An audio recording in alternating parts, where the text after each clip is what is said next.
Luann Martin. She's a fabulous grant writer and finds these resources for the city at an amazing level right now because there are just so many federal funds.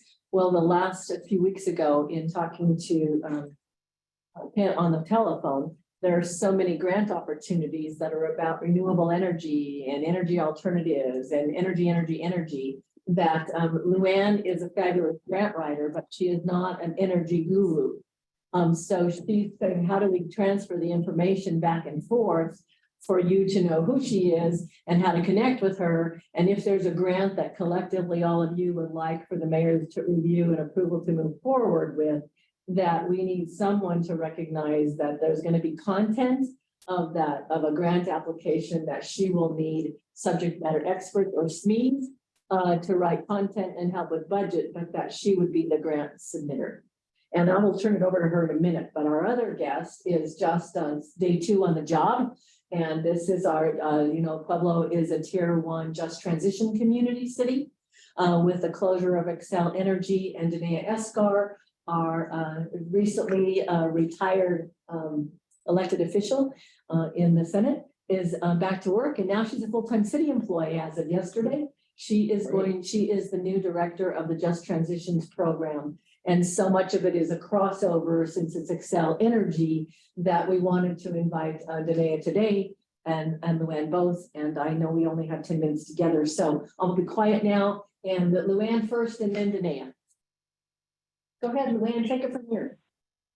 Thank you, Laura. First, I want to apologize for not having my video on. When I VPN to the city, I don't have a camera or a microphone, so you'll see my phone attached to our meeting, but my picture there is not an effort for me to hide behind pajamas at a meeting. It's just how it works when I work from home.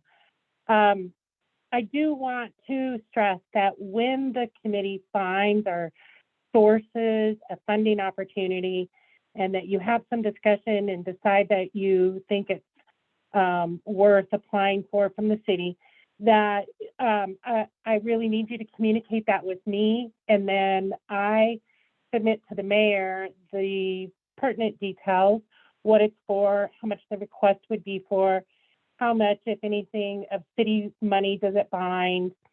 And he is the only one that can approve proceeding with a grant application. And then we'll work out the strategy for how to apply for it, who will work on what and by what deadlines.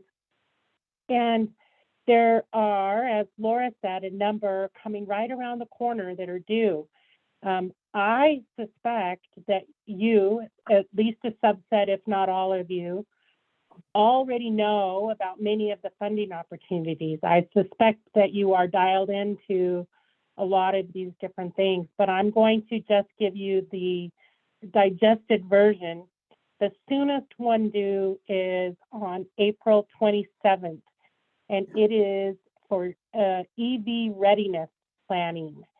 And I think that that's a very good plan or a very good award to apply for. It does not have a limit on it, but a planning grant would be somewhere in the neighborhood of $100,000 to $400,000, depending on what would it be included in the plan. You know that the county has a plan, and the city has talked several times about what we kind of coined it as cityfying the plan. So that's number one. Number two is due on April 28th. That is the EECBG, which is the BG is a block grant. The city's allocation is $161,870. And I believe the mayor is going to provide a couple different alternatives for the committee to talk about. On May 5th, there is the DCFC Plazas grant, and that is to install the infrastructure for fast chargers. And as I read it, because they fund flat amounts for different things, because we qualify as a disadvantaged community, because we would place them near a corridor, we could get incentivized up to $1,515,000 for putting in 4 DCFCs. The next one due on May 30th is called Charging and Fueling Infrastructure. The minimum amount of that funding award is $500,000. And then finally, the one that Ken, and sorry, I missed during roll call, which one of you is Ken. Could you just raise your hand? Ken has been very excitedly telling me about the Department of Energy buildings up. Well, I did watch the link to the video that you sent, and I am familiar with it now, and I'm all in with you. Okay, wonderful. Those are the 5 that are coming up. Thank you, Luann. Most of the EVs are where they're city vehicles are police department. When they're city, like where we place them in along the city, have nothing to do with our city vehicles. They have to do with where the recommendations go back to Luann and to the mayor on where, what corridor, what exit, does it help with tourism? And does it happen, what are the parameters with which we want to submit that grant? But if there's just EV in their city, the first one isn't, I think, some of them are just police department. The $161,870 one, Laura, thank you so much, because Laura was the one I think that came with all of you saying, city just got this grant, now what do we want to do with it? And so we took it from Laura to Alyssa, to Luann and I, to the mayor, and he will be back to the committee. He's looked at it and has a couple of different options. I think that 161 would allow for, and he'd like to share that with all of you for your review and recommendation back to him in what direction to go. I think we have till the end of the month, so it'll probably be some electronic communication. Any questions up for Luann? This is crazy. This grant opportunities are crazy. No, I mean, this is wonderful. Okay, and it sounds like Luann's going to be really, really busy. We need to get this energy person. Yeah. The part-time job description is in HR right now for their ranking and review and approval before it goes out for the vacancy announcement. There's another thing with this buildings up thing. It's really not. I mean, you can look at it like a grant. They call it a prize. So Right. I think it's easier to get. Okay. That's what Luann told me. And as a policy committee, between Laura, Allen, myself, and Tom Corlett, we've been talking about this. But Laura kind of sketched out a broad approach to this. It may need to be modified. So really, what the point of this thing is to electrify things. Okay, so we need a better. We need to refine it a little bit. There's a training grant coming up this month. There was 2 deadlines, and that's why I was really kind of pushing Laura and you, Laura and Luann, excuse me, to get moving on this, because that training might be useful. So there's like a $5,000 prize to train yourself, and I guess it gives you access to some resources. And I think that comes up in about a week if we want to take advantage of that. Luann, do you have that info? I got the info and I forwarded it to you for the point person for energy. I believe that the training is the technical mechanical side of EV, not the how do you apply for a grant in EV. And Tom, I want to add to what you just said about buildings up. I don't think it's easier to get the award. It's definitely easier to expense the prize. It'll allow you to be nimble. If you receive prize money, you don't have to go through the normal steps if you change your plan. And I think that the technologies you're talking about are so likely to change from 6 months planning to 6 months into an execution plan, that prize money will be allow you to be much more flexible. So I was not planning on attending the training because I think it's for the content matter experts. We'll have to look at it again quickly. Okay. And then Luann does an incredible spreadsheet, because this is one area, one department. And so imagine across the city, you know, the grants that she's tracking and tracing and doing a fabulous job. But that section of the spreadsheet where all the EVs are asked her to put on a different tab and share with our soon to be hired part-time liaison, Alyssa and Steve, so that you can keep track of on a regular basis this moving target that we add some continuing grants to the bottom of it. Luann, thank you for your work. This is wonderful that we can do this. And we need to pursue as much of this as we can. And you know, so many of these grants are going to require some stakeholder meetings and you know, so we get some input from the community on where we locate these EV chargers and others. It's you know, they require that step-by-step planning process. This was my concern that, you know, it's a capacity issue. How much can we actually do? You know, how much time do we have to work on this stuff? And you know, I brought this up to you and to Nick also, that, you know, a part-time person is probably not enough to Correct. manage It's a all that. capacity issue across the board. Luann's capacity, the city attorney's office, the number of attorneys' capacity, what we can, you know, what our public works, what poor Andrew, you can't see him because he's probably having lunch at 4:15 in the afternoon, and his calendar will have him working until 10, 3 or 4 days a week. That's not a joke. I mean, that's what he's working. So it is capacity across the board, and you have to pick and choose those grants that are just, you want to seek. Right. And then some of them we might have to just let go by, because this is just the tip of what's going to come, I believe. Yeah, we don't want to burn out their employees. Well, we just, you know, it's this, what's going to be best for the community. Yeah. But that's grants, and the frequency that you'd like, Luann, at a meeting, maybe it's, you know, the first 10 minutes of the meeting. It's up to all of you to kind of talk without us and make that decision. Great. And then Danae, this is cold, God bless her. I'm not sure what you can add about Just Transition. Say that again. What can you add about the director of Just Transition and the intent of what we're going to do moving forward? You know, I'm excited to be a part of it and to be able to still work within the community on the issues that have mattered to me for so long.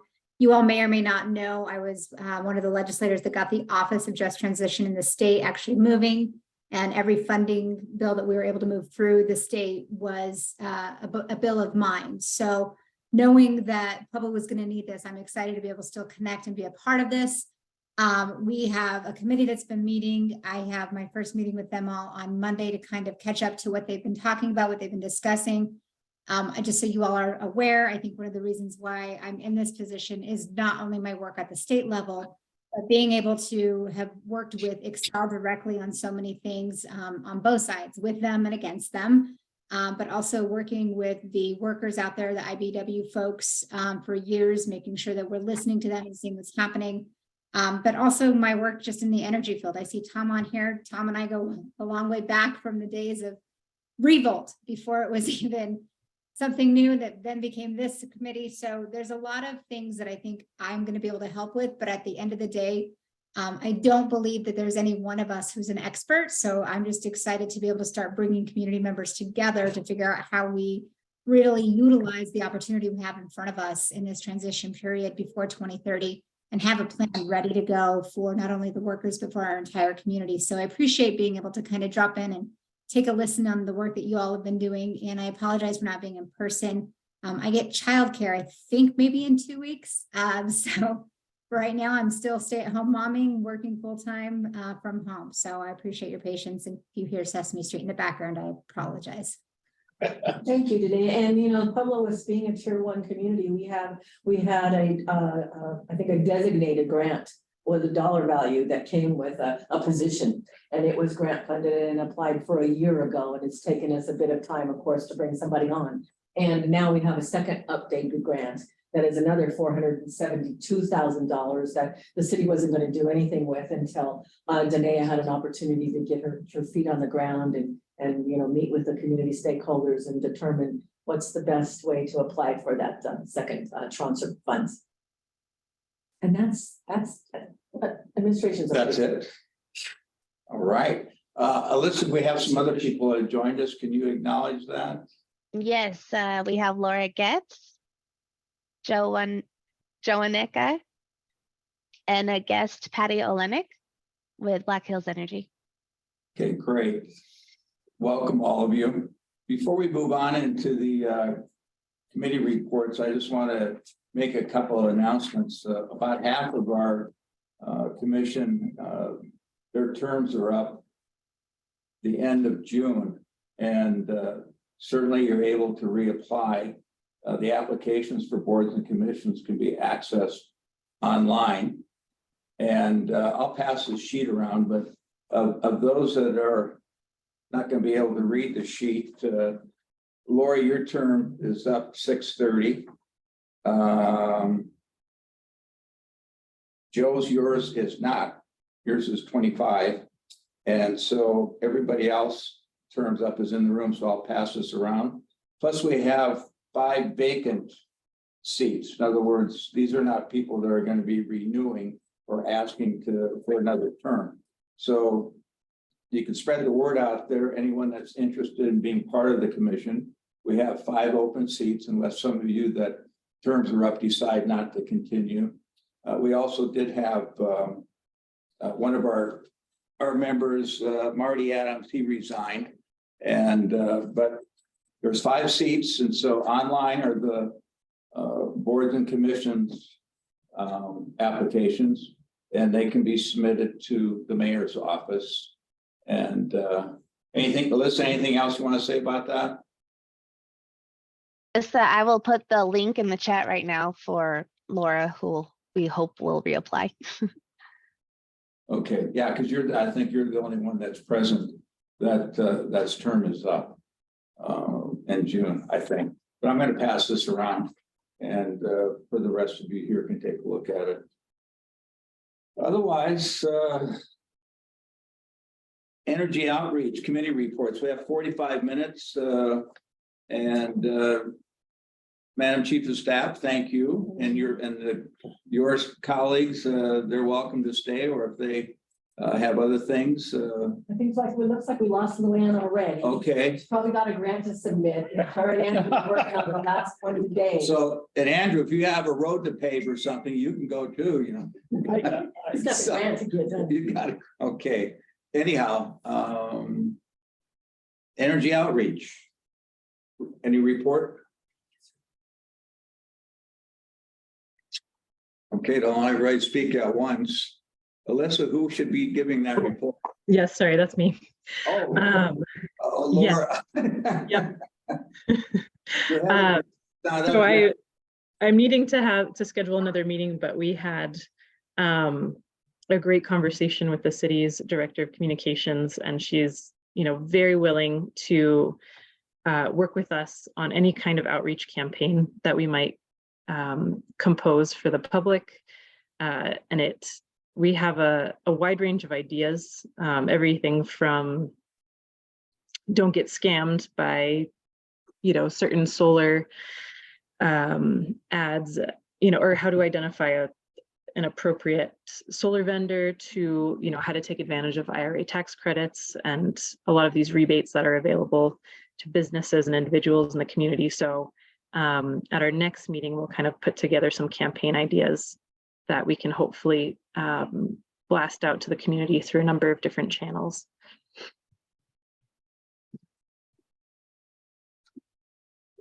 And anybody have any questions? It's great. It's great. Yeah, it's great. Thank you, Laura. So who else is on that committee? That is Laura, Ken, and Patty. Okay, So thank you, Patty, for coming to the full commission meeting today. great. All right, next we have energy policy. Yeah, so, we've been really kind of focused on this building up thing. I just have a verbal report to give. But it's nice to see that Luann is on board with helping us. I was trying to push this a little hard because of the training prizes that were, there were 2 deadlines, one in mid-March, and the next one coming up in about a week in April. And I wanted to see if, if we wanted to pursue that. But it looks like we probably won't, but we're still working on this Buildings Up grant. It's for 400K. So we're trying to refine that program. I guess we'll work with Luann to get that moving forward. The other thing, other things that I think we need to pursue is how does the Energy Commission work with the county? And maybe that's a little beyond policy, but I think it would be nice to engage with the county because they're doing a lot of activities in improving buildings, especially in the residential side, which is going to be real important to this energy and energy conversion to all, to electrify everything. And then one other thing I wanted to kind of give with Andrew at some point in time is, we saw this presentation from on our new fire stations, and it's just exceptional. And those buildings are going to be wonderful. I would question why we need natural gas and not a battery instead, but that's the only issue there. But with that in mind, are we going to be able to build these buildings? Because we don't. The city doesn't operate in a fashion that they design something, and then they get quotes from builders, and builders are going to not understand the why it was designed the way it was, and it probably won't get built like the design was, because it would be nice to have the building costs and the builder as part of that process. And I don't know if we can change that for the city, or how, what policies in the city can we help? Can this commission help with to make that easier? I don't know if you have a comment on that, Andrew. I know there was a lot of information there. I don't know if I presented it well enough. I guess has no comment. Well, I could tell you from the, I've been through that process with Excel. It starts out with, developer wants something, so they get engineering firms, architects, engineers, things like that, to bid, and then those bids go out to try to perform what the, in this case, what the fire station is going to be like. But then the city will take those engineering and then bid to a builder. It's kind of hard to get a builder involved at this stage without prejudice. Right. Yourself. And they really can't build a building unless they are able to perform, or they're at risk because there'll be deadlines and things like that. And if they come and say, oh, geez, we're halfway through the building, but we don't know how to put the solar on. Well, well, good. Then we'll get somebody else to do it. Thank you. And your contract's null and void, and you move on from there. And I'm exaggerating, but anyway, yeah, it's really hard to get anything, but I don't think you'll find a problem. The problem is technology. It's kind of like if you want a phone or a computer, depends where you go, they may not even know what you're talking about if you want new technology and things. So this is new. There's not a lot of it, but there's enough around, and a lot of them subcontract. Like I bet some of these engineering firms are probably subcontracting with another company that knows more about the renewable and about some of the things we're talking about. And the builders will do the same thing. Builders will bring in subcontractors to do work like solar is a good example. Most builders aren't going to build solar. They're going to hire a solar company. So I think the point I was trying to make is there's something that we as an Energy Commission can do to streamline this process and make it easier to realize the newer technologies, right? Kind of using a benefits analysis type approach, right? I mean, cost benefit. It may cost a little bit more, but the benefits are so great that it makes it make sense to do it, right? So your savings is going to pay for the cost, right? Yeah. No, you're right on that. What you're getting at is the change orders. The engineering firms have to have those pages done the way it's supposed to be, or the builder's gonna have constant change orders. And the joke is sometimes the change orders will cost you more than what the construction of the building will be. Because you didn't put what size pipe you need, or the size pipe is not gonna work. Or, you know, the foundation, you didn't put how you want. So they said, well, geez, you want us to do that foundation differently? We'll need a change order. And of course, the change order, you know, they're gonna really hit you up on that, because they may have to get a subcontractor and other things. So it's really important that those engineering drawings, and I think Andrew knows it, you know, we could be a resource, like your policy committee or our energy one could be maybe help with some of the questions. And I think, you know, like we had the architect show up. I think we give them some input on certain things. So let me add, And I, sorry to interrupt, but I know that Andrew is off the phone and back onto Zoom. So Ken, if you wanted to repeat your question. Yeah, so Andrew. Sorry, Mr. King. I don't know if you heard the whole conversation, but you know, my point is that, you know, we saw these new fire stations, the architect came in and it looks wonderful. My only comment was, why are you putting natural gas into these buildings? What's the reason? Because I think batteries would supply the same purpose. But that's just a comment.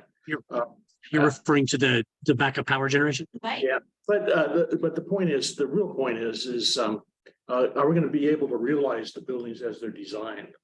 Because when you go into the bidding process, then all of a sudden things change. Edgy was trying to explain that. My point is there's something that we can help to streamline this process so it's easier for you to realize those buildings. Right. If you're referring to, I guess, the backup generation, the backup power situation there, just because they're critical facilities, they're definitely have to have some kind of backup. Right. We had talked a little bit about batteries. We talked a little bit about the natural gas. I think that they had opted on the natural gas as the backup, just from a redundancy perspective. I don't know that there was. I don't know what economic discussion had gone on in terms of analyzing the cost differences. So I can look at those things and come back to you with a specific answer, but I don't know the specific details on where they came to that decision. Okay. But and I'm sorry, and I derailed a Okay, little bit too. okay, but you were that's asking about things to streamline. So, okay, besides just the fire stations, you know, there's can we help with some policies, you know, Yeah. purchasing policies and things like that? Is there Right. something? Well, and part of what I think I've been discussing with you is kind of a strategic energy policy of some kind that helps us achieve the goal of our 100% renewable by 2035. I think that's an incredibly important piece that this group can come up with, or at least develop a framework that can be presented to City Council and the mayor for approval. And that will be kind of our guiding document. It'll establish, you know, how we buy things, what standards we need to apply. The question came up during, obviously, the fire station design about how what does net zero mean?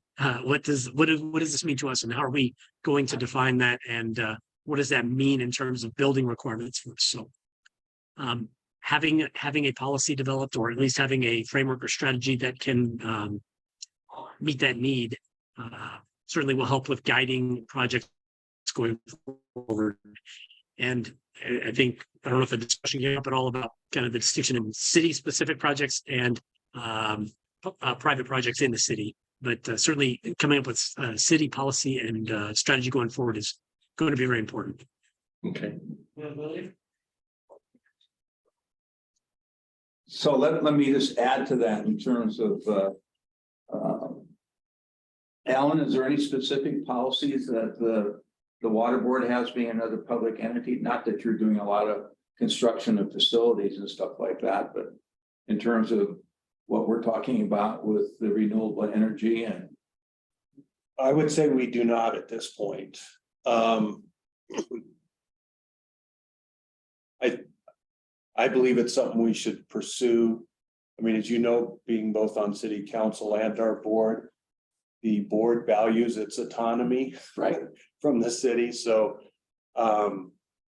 You know, I would say they don't feel bound by the city's 2035 goal, but I still think.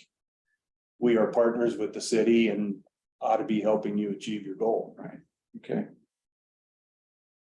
Well, I think again, in terms of Ken, in terms of policy, I think that is one of the aspects of this commission is to make recommendations for policy Right. to the elected officials.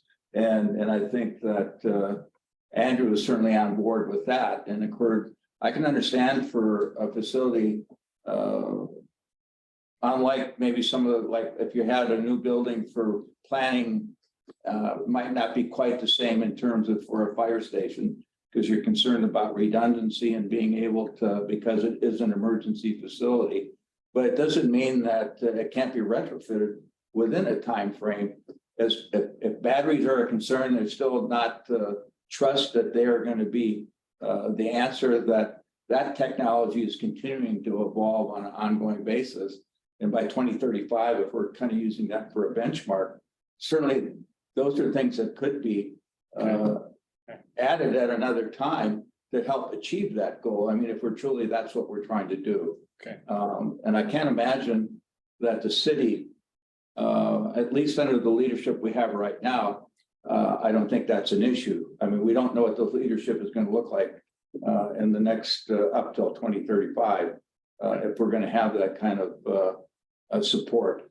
And we don't even know, quite frankly, I guess if we have another mayor, which we will someday have another mayor, that we don't know if that's even a value for a mayor. So we have to make sure that we have the other elected officials being on board also. And we really haven't had much contact with our elected officials yet. We've given a couple presentations and a couple were not well received by some of the elected officials, if you remember, anyone that was present. But we were a lot of redundancy as far as they were concerned about us. So anyhow, I appreciate that. And I do think policy is an important aspect of this commission. So anything else you want to bring up? No, I think that's it. Unless anybody else on the policy team has something they want to talk about. I'll just vocalize what I threw in the chat there, which was, you know, in terms of coming up with an actual city policy or ordinance. In our meetings, we've been continuing to talk about what it would look like for the city to pass some kind of net zero standard for all new construction, like we've seen, you know, with the new fire stations kind of paving the way here, and what it would look like, what kind of exceptions there would need to be. And so I think there's more research to be done there, but that's certainly part of the discussions we've been having. Okay, great. Anybody else? Any other comments?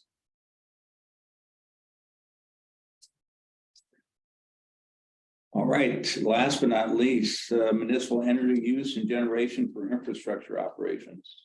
It's all right. I'll start. I got a call before I came over here from John Vigil, who's on our subcommittee also.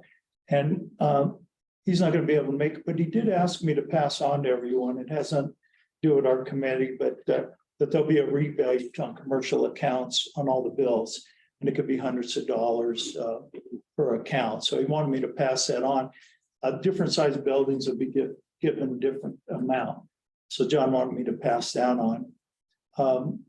Another issue that we're having, we've been working on trying to get access to some of the buildings. And When you say access to the buildings, our group would like to walk, would like to walk through some buildings just to see, you know, maybe if the building has some concern as far as energy efficiency, and then also, you know, to look at them to see if we see something that'll help educate our group, and then also be able to maybe get some rebates. I noticed Patty's on here. Maybe she could speak of this. And but also Andrew is still is here. Andrew, you back, Andrew? I just got back on. Sorry, the internet blipped here. No, no problem. Andrew, He's the one to coordinate that with, is Andrew through Public Works. right, Because and they're in charge of all the public buildings. I was talking about, we're trying to get access to buildings to do walkthrough for our groups. And is that possible, Andrew, that you could maybe give us at a few buildings, a handful of buildings, maybe someone to we could call and make arrangements to walk through their building?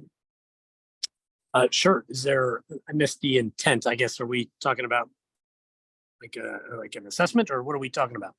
Well, it's for our education and then just to assess the building. And I've been talking to John from Black Hills, and maybe Patty can speak on this. The Black Hills used to have energy audits for commercial. Last time I looked, they didn't have them. They still have them for residential.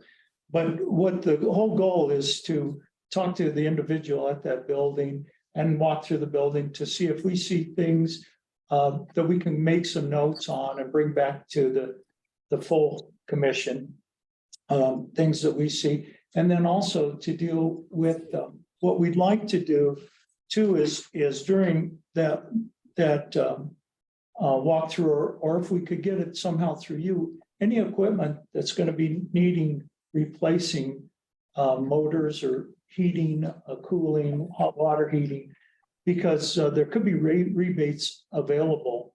And, so you'll be replacing it anyway. And then on top of that, you'll get a rebate. And chances are maybe you could go to something that'll work with solar only and get the gas out of there. But that's our goal, Andrew, is if we can just get some names of the building. Wastewater would be really good. I know that they do have maintenance people out there. I used to work for them because they had Excel needs out at that facility.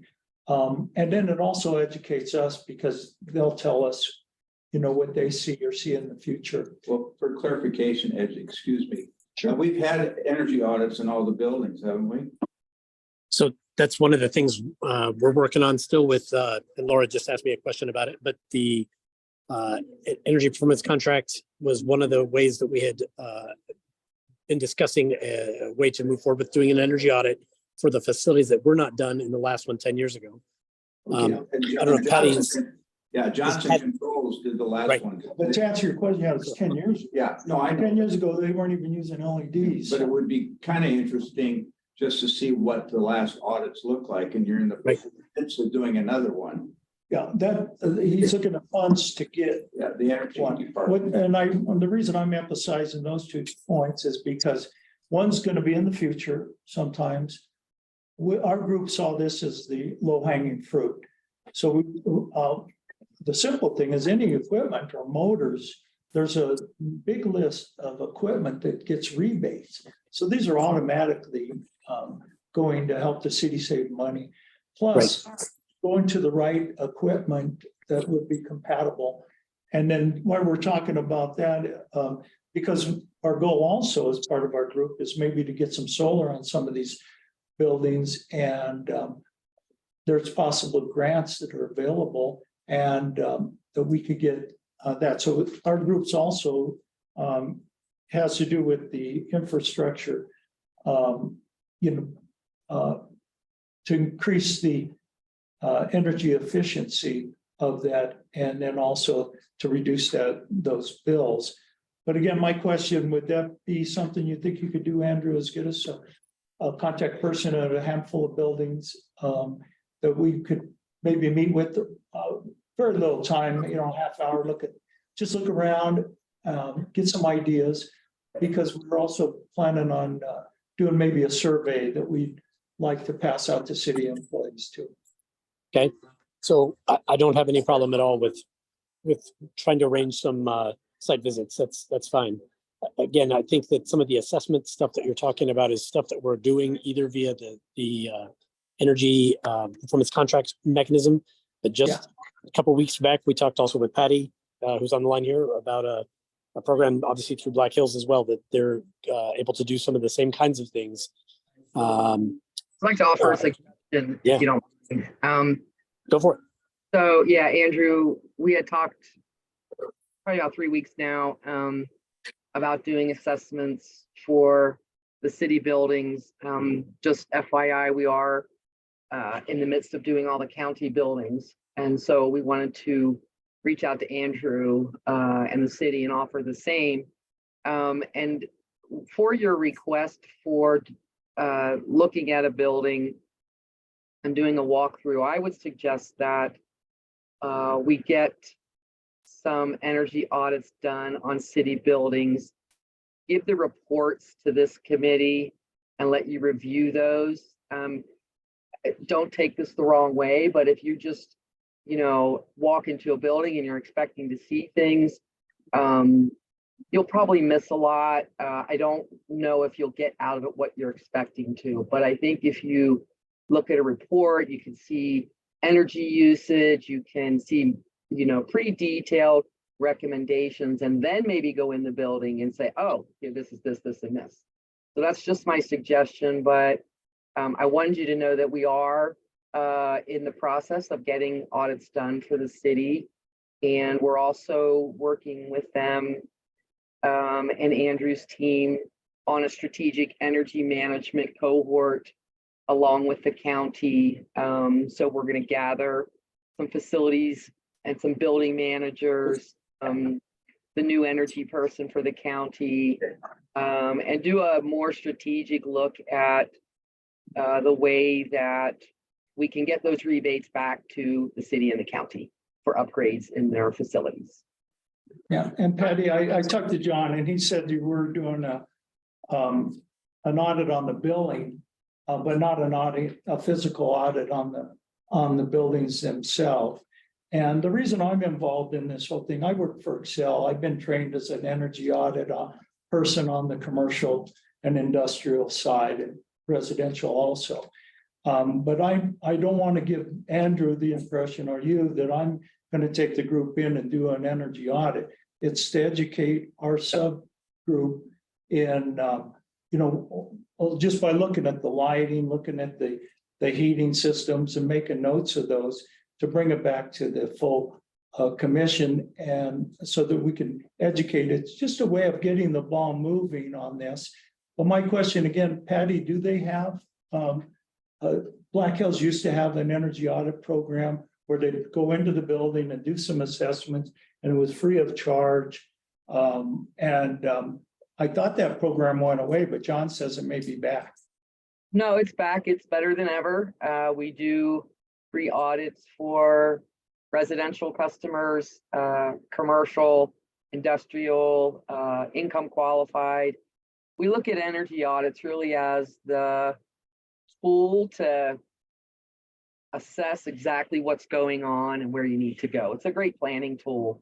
So if we get a high bill inquiry or, if somebody's having issues with their system, the first thing that pretty much we always recommend is get an energy audit. And through Black Hills, through all our customers, no matter if they're residential, commercial, they're all free. Okay, so we could just repeat what you're saying, like this building right here, if we called or contacted you or the city did and asked for an energy audit for this building, we'd be put in line with other requests and within weeks or months, would we have someone physically here to go through this building? Sure, you would hear from somebody within days, if not even hours sometimes. Our guys are really good about getting back to everybody. And you would have somebody probably in your building within 2 weeks.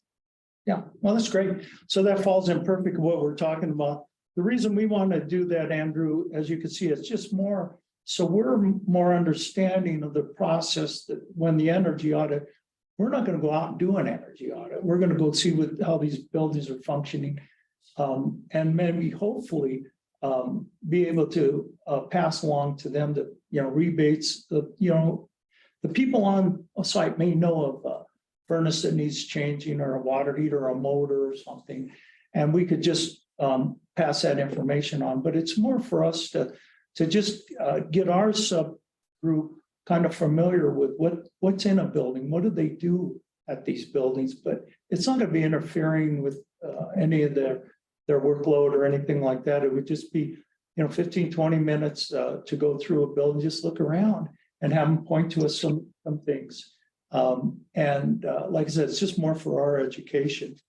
So if that's I'm possible. happy to help you set that up, Edgy. I just, one of the other pieces that's going on is we're in the second of 3 phases of our facility condition assessments, which are driving, identification of systems that are at the end of their service lives. So Great. that's HVAC equipment, right? That's all those pieces you're asking about. We did about 450,000 square feet of our building space last year. I think we've got about another, about the same, about 500,000 some square feet this year. And then that leaves a few other functions for next year, about the same amount. Okay. So those condition assessments really are driving capital planning and what equipment's going to be replaced, and really will help us with identifying opportunities to where there will be energy savings possible or rebates for replacement of old energy inefficient equipment. So Great. we're kind of in the middle of several things. I'm happy to bring you into that and like I say, let you see what we're up to, and also specifically bring you to a couple of facilities that might be of interest. So Okay, well, we appreciate that. The rest of the group, my co-chair, Dave, did you have anything to add? Alan, anything? And I told you what, I mentioned what John Vigil already talked about, so thank you for the time. One thing I wanted to point out to the folks that are, online is that we can see your chats, but they stay up for like about 10 seconds. So if there's a concern, I think it needs to be voiced. I can vocalize so it's Laura Getz mentioned that when an EPC audit is completed, they include BHE and Excel rebates in the pro forma. And as an aside, thinking outside of city facilities, ASHRAE, ASHRAE level energy assessments for commercial buildings and the development of a local ASHRAE level energy auditing workforce is one of the top needs in our community. Anytime we can go after funding to assist with this, we absolutely should. These are our larger commercial entities that will be required to pursue upgrades to comply with energy use intensity standards. And there's a link to that. So I can include this chat file with our meeting minutes. Okay, Great. thank you. And I think, Joe, you've been through this over at PCC. Might be fun for our group to come over and just talk to you for, a few minutes. Most of our group are new here and hadn't heard all the information you passed on to our commission about what's happened over at PCC on the things that we're talking about. So Sure. No, I'd be happy to share that information with you. thanks, Joe.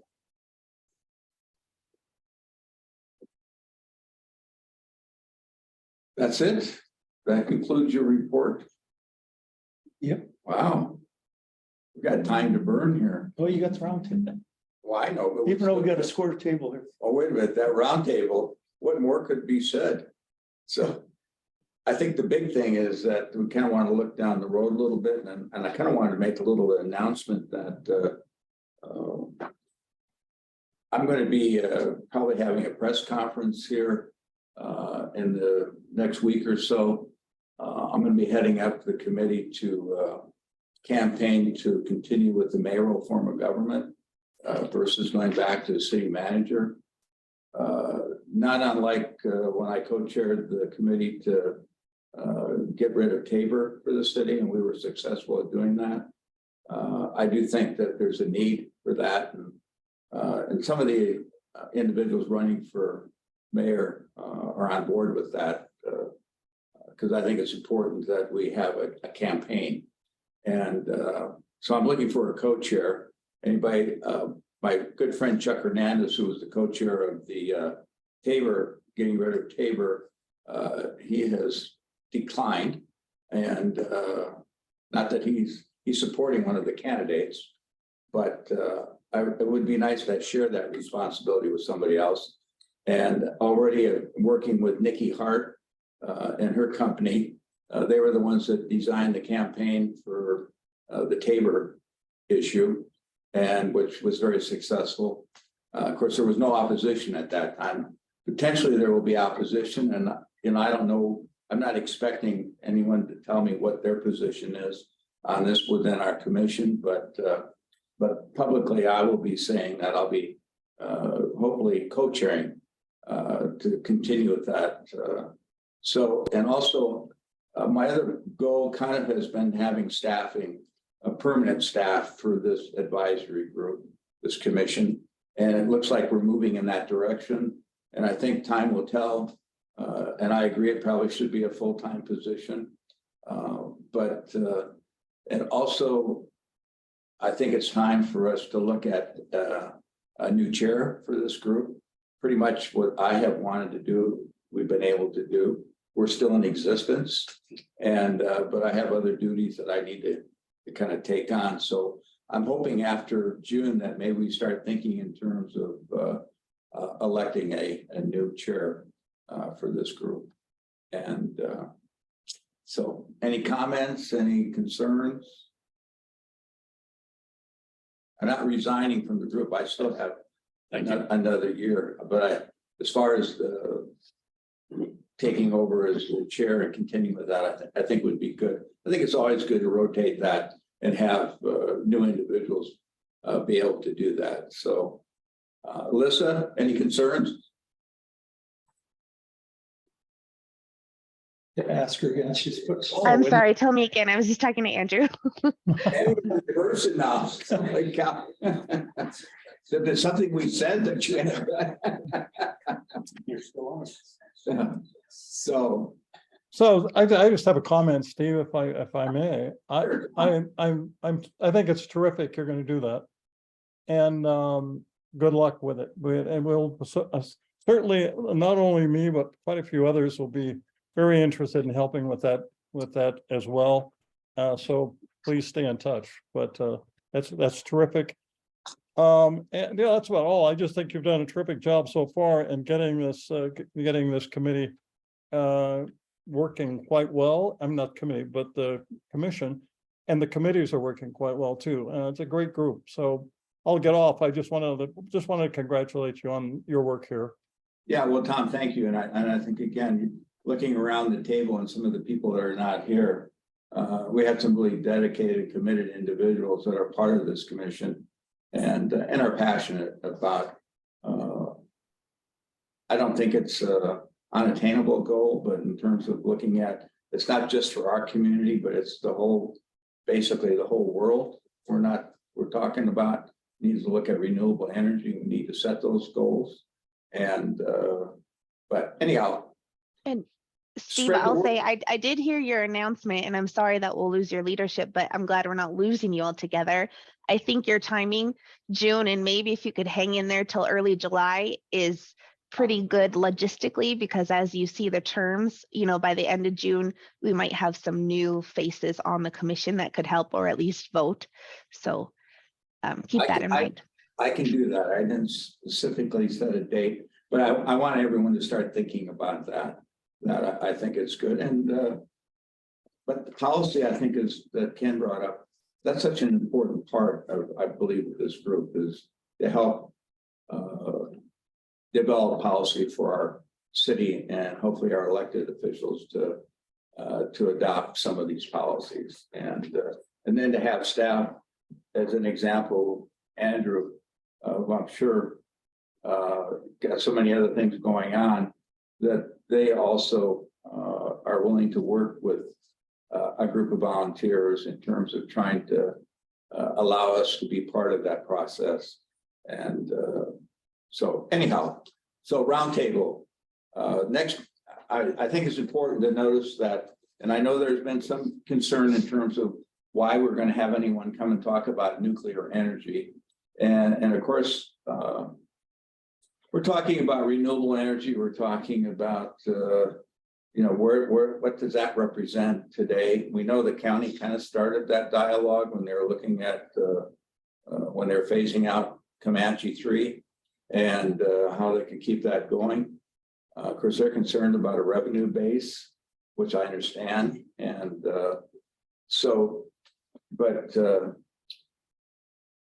Ellen, you did have a chance to talk to somebody, right?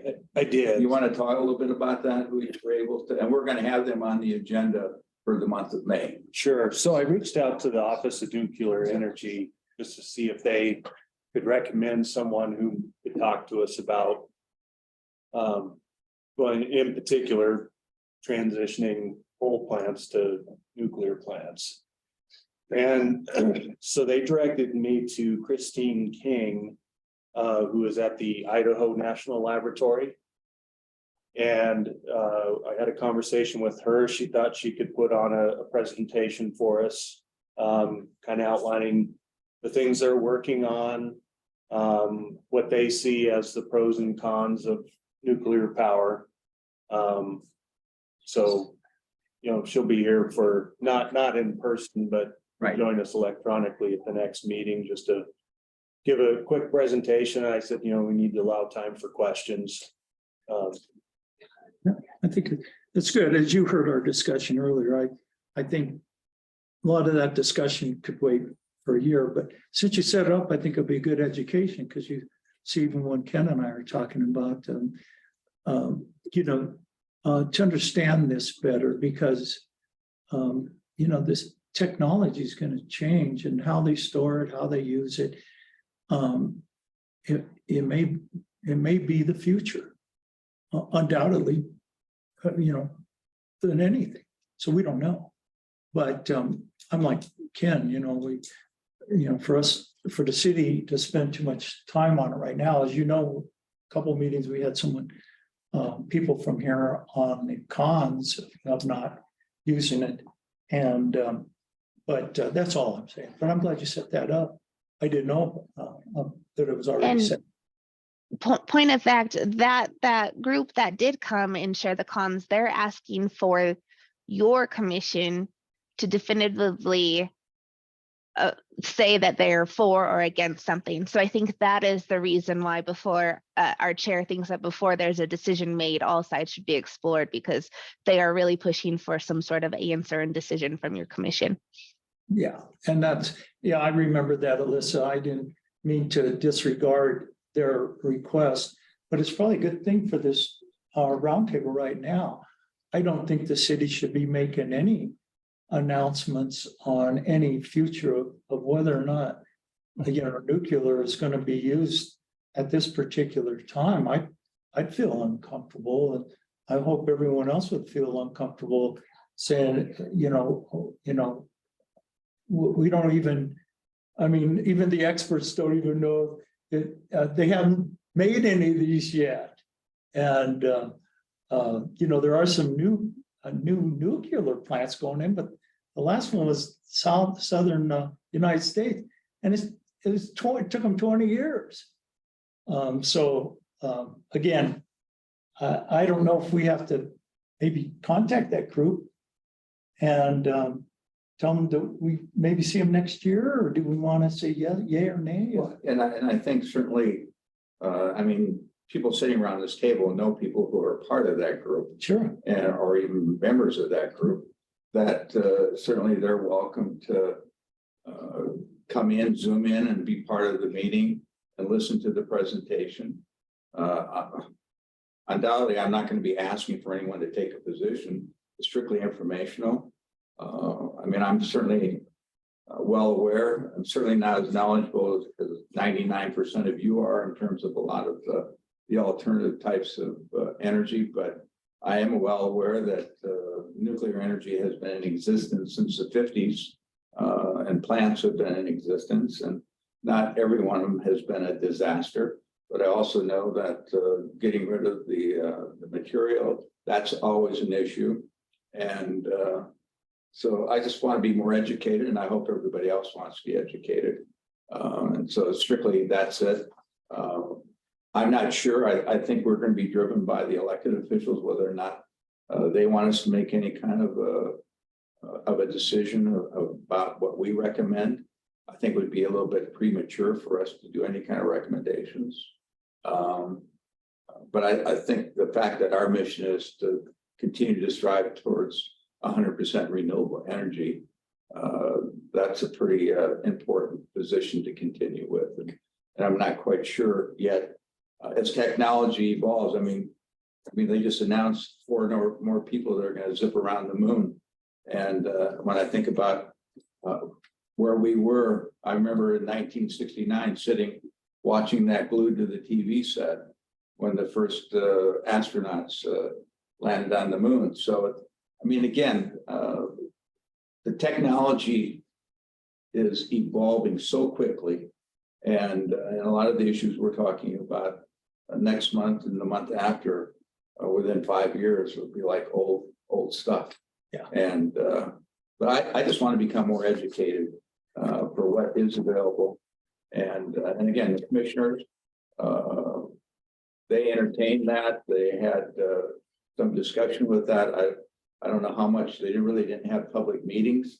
But remember a number of years ago, I think Don Banner was the one that was pushing, looking at that in Pueblo County. And it met quite a bit of resistance, if you remember. I remember going to those meetings. And Well, the Fukushima thing happened right in the middle of its. yeah, it was bad Really timing. Yeah, bad timing for kind of squashed that. trying to sell nuclear energy. Yeah. So anyway, I just want to voice a concern with this. Yeah. Nuclear energy is not renewable energy. no, The city has a charter to do renewable energy, 100% renewable energy. This is outside our charter. Right. This is outside the commission's purview. So this is an educational thing. I think our position is 100% renewable. You know, when nuclear fusion comes around, things will change, okay? But that's nuclear fusion, not fission, which we're talking about on these nuclear reactors. Yeah. Because this is a extractive industry. It leaves you with a bunch of waste. It's the highest cost way to produce energy. It takes away from renewables is the problem. You know, if we can just deploy renewables faster, we'll be in better shape. And that, you know, even we're talking about batteries, you know, Xcel is gonna be putting up 250 megawatts of battery. Battery's not renewable either. So we may want to readdress fossil fuel free or something like that, because this renewable thing is gonna, you know, what is renewable? Nothing is renewable. You know, yeah, the wind can blow and everything, but those panels and stuff, but I'm not gonna get into, just to let everyone know, I'm a member of the Sierra Club. Jamie is, I've known him forever as part of the member, so I'm not, you know, for nukes. I'm just saying, you know, we should put it off. And Mike's a good friend of mine. I have no problem with their bringing to the agenda, but I don't think, you know, for us to recommend to the city to, you know, make a decision on nuclear energy now. I mean, you know, why would we do that? There's nothing available, and chances are it's not going to be available for a long time. And for us to put our foot down and say, no, we could be the laughing stock of the world. We're the only ones that denied it, and it's the only common source of electricity. But anyway, But just I'm exaggerating. Yeah, but just for the record, no one has asked us to recommend to the city, the elected officials, that the city needs Well, to go. Mike and Jamie did. They talked to me. No, for nuclear energy. Yeah, they talked to me and said, yeah, that was their, well, Melissa just mentioned that. That's their goal. They had a draft ordinance that they wanted our support on that would declare Pueblo as a nuclear-free zone. Well, that's what I just said, right? Nuclear free. Yeah, That doesn't mean building a nuclear facility. right. It would So that's, stop it. that's what I think I thought I just said that. Yeah, I'm sorry. Nobody has asked us to take a position to support nuclear energy. Correct, yeah. And this lady will not either. I mean, I would say she's on the pro side. I mean, she spent her whole life planning how to build nuclear plants, but I don't think she's trying to convince us we should do it. She just wants us to understand from her perspective what the advantage. I think looking at the bigger picture, and again, thank you for just indulging me for a minute. If I remember right, the county commissioners were the ones that were entertaining with retrofitting Comanche. Right. And and quite frankly, they are the ones that control the land where most of the energy is going to be created within our community, not the city council or the mayor. I don't think at this point in time. I don't think there's too much extra space in the city for renewable energies like generators, solar, except for on buildings and stuff like that. But I just want us to be educated. I want to know why the commissioners would even consider that, because that is part of who we are in our community, even though we're not advising. Remember, there was Lori, remember when there was a meeting and some of you were involved when they were trying to get the groups together, the city and the county? And it was who was it that was facilitating that? Lexi? Yes, yeah, Yeah. and that was put together by Commissioner Weissman. Mhm. Yeah, and everybody was yelling at each other. Yes. Remember that? It was disbanded after a few weeks. Uh-huh. It was pretty quickly disbanded. Yeah, no, so, and again, I just, and I guess as being chair, that was something I just wanted to pursue to become, why would they even entertain that? And to kind of hear what the technology is, because I'm just not, Well, the tax, the county, well, they're concerned about the the revenue. tax and It's all then the about revenue. jobs, Yeah, but it's revenue. I just heard, an expert on artificial intelligence says that, they're gonna take out so many jobs, but there's gonna be so many other jobs in other arenas on building this stuff. And then also, how do we, the social effects, what are we gonna be doing? Well, we're gonna have a lot more social type jobs. What do they call them?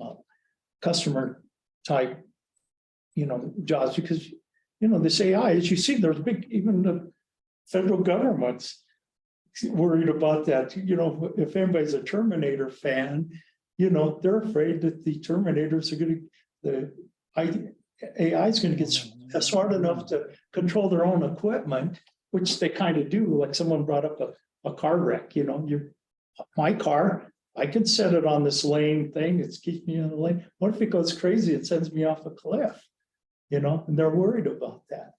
But anyway. Yeah, this Tom nuclear- has a- Yeah, Tom. Tom, you have a comment? Oh, sure. Yeah, I just put in the chat that I'd be happy to bring a comment and the thoughts from the Colorado Renewable Energy Society's Policy Committee regarding nuclear energy, nuclear fission. We've spent at least a good third of every meeting in the last, we meet every other week. And we spent a lot of time on this because there is so much legislation that is being brought forward to try to disguise nuclear as something clean and to try to move it forward through studies. So I think there was a House Bill 1080 that has now been postponed because it was fought by so many people. It was consolidated into another bill which will study nuclear and other types of energy to replace coal and fossil fuels. And essentially Colorado Renewable Energy Society Policy Committee, of which I'm a member and have been since late 1990s. It really is I'm the only PhD I'm the only one that's not a PhD and probably the lowest bandwidth. Nevertheless, maybe I keep a common sense approach there, but there has been an interest to let the studies occur. And those studies will probably inform much of what we can talk about later on, because the nuclear industry is a big lobby and they're trying very hard to get the small modular program started. And it's going to take a long time and it's going to be expensive. And everybody knows that it's over $140 a kilowatt now. So it's a kilowatt hour. So it's very, very, very expensive. I don't think that the people from Idaho Labs or whoever you talk about, Alan, I don't know that they will bring the truthfulness of these kinds of problems, because they're all looking forward to, 20 or so years from now when they've got it actually started. They're looking at smaller communities to start with. Because those communities can be convinced that the taxes are worth doing the nuclear. So we have to look at it, not just the technology, but the process that's going on now to try to make this happen. And it's So Tom, let me interrupt you here because we're running out of time. Sure. And again, I'm not sure that a commission as a whole is taking a position of supporting what you're talking about, nuclear. This is strictly an educational thing that I'm bringing forward. I'm not asking anyone to take a position, but certainly as time evolves, that certainly would be more than happy to have another presentation. But right now, since we're running out of time, I want to make sure that Edgy, you actually made some progress. Andrew has agreed to work with your group, and Ken, I'm not quite sure that. But I support that policy is a thing that we need to look at. I think Andrew was responsive to that. I think we just need to look at how what you're talking about in terms of construction, how that policy can be integrated into our city in terms of construction. Laura had some comments too, if I'm not mistaken, about that as well, that you guys had come up with some, at least draft language of some kind. We may want to let Laura talk. To come up with some construction. Yeah, Laura, briefly. Yeah, sorry, I just wanted to very, very quickly mention a few super important transportation funding opportunities that are coming up. One is lower no emission vehicles program. It's due April 13th, but this would basically allow the city, it's at only a 10% cost share to buy all electric buses. And we know that that's been a goal. And so I would be surprised if Transit didn't know about this, but I'd love if they need any info, happy to provide that. And then there's a really big one that the Colorado Energy Office has reached out to me about because they're interested in seeing Pueblo go after it through Department of Transportation. And it's a community charging program. And basically it starts at $500,000 as the minimum to deploy charging infrastructure, EV charging infrastructure, all throughout communities for public accessibility. And the state would really love to work with us. And they also have a resource for us to help us develop plans and the application. And so those are the big ones. I'll send a little slide deck to be passed along to everyone about these. But I think between those two, those are really hot funding opportunities, and it would be great, happy to be part of a next steps meeting with the city, if it's with PACOG, city transit officials, bringing in the Colorado Energy Office. So we just want to make sure that's out there, and we can take action, or the city can take action if they're prepared to. Okay. Those are 2 of the 5 that Luann had mentioned. Yeah. So Go say that, Andrew. we're tracking all those, Laura. So those are both great ones, and Luann was briefing a couple others as well at the beginning of the meeting. So I think those 2 in particular are covered. Yeah, thank you. So the last thing I just want to mention is that Alyssa gets inundated with requests to send out with emails, sending out information to our commission. What I would propose is that certainly all of us, it's public knowledge who we are, and our emails should be public too. So I would defer that, Alyssa, anyone wants to send stuff, that you can send them our email addresses and they can have at it. They can send us whatever they want. And it's not like, and again, she's involved with all the boards and commissions, but she's the secretary to the mayor. And so I just want her to be able to make sure that we get the information, but I think whoever wants to send it to us, they could take on that responsibility, because we'll be glad to share all of our email addresses. Now, as a commission member, I think that certainly you can work with Alyssa when it's pertinent to what we're working on in our committee. But otherwise, have at it, whoever in the community wants to share information with us. Alyssa, is that appropriate for all the commissions with the city, that everyone that's on it, you make their emails public? No, not all of them. Yeah, 'cause So I don't think it's a that good if you guys, idea. if anyone wants to opt out of that, I don't know, could. how's everybody else feel that the? Well, open of up course, mine is the public, mine's public anyway, so I'm sorry. Well, again, I just don't want her, she gets a lot of requests to send a lot of things. And I mean, I guess right now, for those that are present, if you want to just say that she can say, you know, you can reach out on an individual basis. They can get a list of names of the people who are on the commission. If you want to contact them, How about that's you? public. Maybe commissioners can individually tell me if they want their emails released to get that kind of pertinent info, or if they want to keep it private. And then when anyone asks, I'll share the list of the people who have opted in. So would you put out an email? Yeah. How about just another suggestion, you know, can't you get an email for our group? And just send them all to that, and then the chair and co-chair, we can review them, and then you. won't have to- I can't, but you could set up like your own Gmail and then be Yeah, that'd more administrator to appropriate. that. And then we could review it, because what I'm afraid of, well, just this nuclear thing, I mean, you could get 100 people saying, well, let's get on Alan. Alan seems to be for it for some reason. Let's send him 1,000 emails. And then, of course, you know, and he gets overwhelmed with it, but that'd be simple for us to get permission. to Yeah, get- I guess my I don't want email, to get trolled.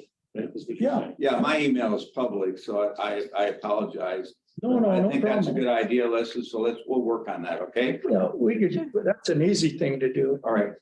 I appreciate it, Steve. Okay, yeah. So We done? we're adjourned. Thank you, guys. Thanks. We can set up a Gmail group that would inform us Yeah, all. just- like that. Yeah, that we all have access, or that we can review, but yeah, I don't think, you know,